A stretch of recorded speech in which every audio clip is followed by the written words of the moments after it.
Ah oui, ça je vois pas un PDG abandonner son usine pendant 8 mois, hein. Il sera avorté. Et il n'ira pas en prison pour autant. On a un fan club. À New York, la dernière fois, je vais présenter des films et il y a une jeune femme qui s'était fait tatouer une Agnès Varda sur le bras. Donc là, je lui dis, respect total. Là, vous venez quand vous voulez dans notre bureau à Paris, on vous reçoit. C'est pas Hollywood ici. Ferme, ferme. Ce monsieur qui est venu voir le tournage du Bonheur, c'est le mari d'Agnès Varda, Jacques Demy. Est-ce que vous vous influencez mutuellement dans votre travail? Non, le choix des restaurants, peut-être. Comme ça.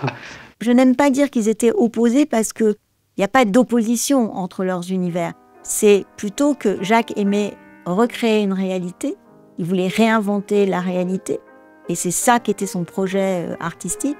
Et Agnès, elle était ancrée dans une réalité, et la réalité était le meilleur hasard pour créer pour sa narration. C'est des mécanismes d'écriture cinématographique différents, c'est-à-dire que le hasard chez Agnès était bienvenu, et chez Jacques, tout était très préparé à l'avance, donc le hasard était moins bienvenu. Moi, j'aime beaucoup ces films, je les vois comme ça, alors je suis épaté parce que je comprends pas, enfin, je sais pas comment c'est né, comment la mécanique a fonctionné. Oui. Elle disait toujours, le hasard est mon meilleur premier assistant.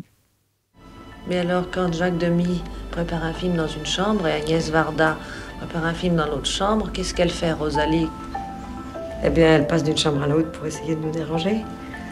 Et puis, on lui explique qu'on travaille. Elle comprend pas très bien pourquoi travailler, c'est rêver devant un papier blanc. Mais enfin, je pense que plus tard, on essaiera de lui expliquer que c'est un travail comme un autre. C'est quelque chose qui m'est proche, en tous les cas. L'idée de Madeleine, de Lina, on a toujours été proches avec ma mère de cette grande institution. Tous les pays n'ont pas des institutions qui protègent les archives et qui les donnent accessibles. Il ne faut pas oublier.